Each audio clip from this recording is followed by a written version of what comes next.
That's the target culture and the aggressive pursuit thereof.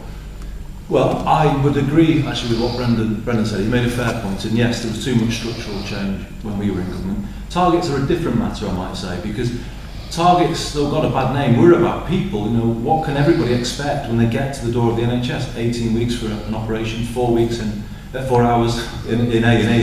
Once upon a time. But the point is a good one about too much focus, politicians doing the kind of reorganising things, and so I accept that from our time in government. But it's why it was really a criminal thing, really, when they came in and they'd said no top-down reorganisation, and then they brought forward the biggest ever.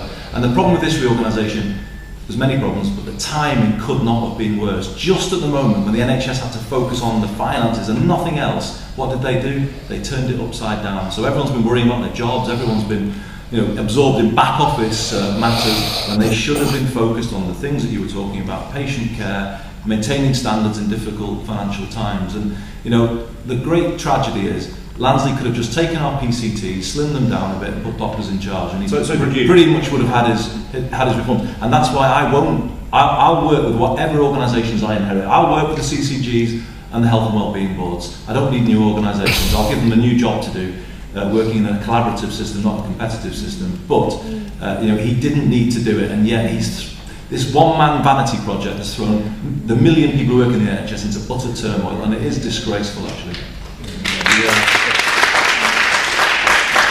The shadow of mid-staff looms large over any discussion involving the NHS at the moment. Of course it does. You have been accused in some quarters of being quite quiet in recent weeks. You also have spoken out in defence of David Nicholson. Why is that? Because he played a role in a big change in the NHS over the last decade. And if you look at where the NHS was in the back end of the 90s, people weren't waiting years for heart bypass operations, and there's been a huge change. But I've never said the NHS gets everything right, and mid-staff was a dark chapter without a doubt. It was a very, very appalling failure, a betrayal of everything the NHS should stand for. But it was, as Francis said, a local failure. The board primarily began on a cost-cutting mission. It was a local failure in a health service that still has the N in it. Well, but the thing was, it was mid-staff's foundation. True. Fair point, but we brought forward mid-staff's foundation trust, and the foundation trust reform was all about trying to give more local ownership of problems, more kind of connection between the community and the trust. And this trust lost the plot when it became a foundation trust, and we all can say we should have learned the lesson, should have spotted things sooner, but the claim is essentially a local failure. The claim is that yourself and Alan Johnson were alerted to some of the problems, perhaps more quickly than the rest of us became aware of them. Well, I became Health Secretary in June 2009, and in July 2009 I brought in Robert Francis to begin the process of independent inquiry into what went wrong. So I think it's difficult to say that I didn't do anything. I brought the man in to look at what was going on with the trust. I accepted his first recommendations before the general election, and I accepted all of them.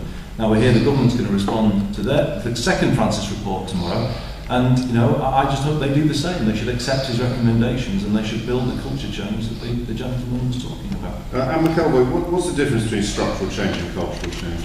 Well, good, I'm pleased we came back to that. I have some sympathy with the gentleman who referred to what's often called re-disorganisation in the NHS, but I would put the counter question to you, sir, and to everyone else, which is, if you want this change, and of course particularly after mid-staffs when our eyes are on the weaknesses of the system, we all do, where do you think it's going to come from? Is it just coming from a nice new Secretary of State for Health, even the charming brilliance of my neighbour, getting up and saying, be better?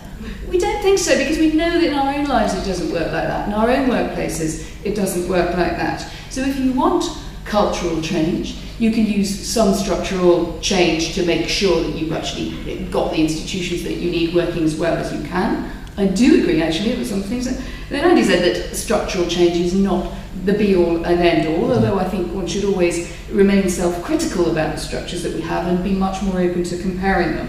But I said that earlier. The other way that you get cultural change is by getting better and better management and good clinical management, and getting the aims of doctors and nurses and managers much more aligned with each other. Now, on that score, actually, I think the targets were a very good start, and I think they've been given a rather bad name by the fact that there would just been egregious failure in mid-staffs, but more generally, I think targets have raised expectations in the NHS that certain things have to be delivered. We have spent, in this year, that take 2001 to roughly 2010-11, an extra 50% on health in this country. Can we please get this into our heads? We have not got a 50% better NHS, and we've got to think why. So a mixture of, to my mind, more competition, not to other people's, some structural change, finding ways to make sure that the best ways of managing things thrives and that the worst is pushed out. These things need to be done much more actively, otherwise you are throwing money down the drain, and we haven't got the money.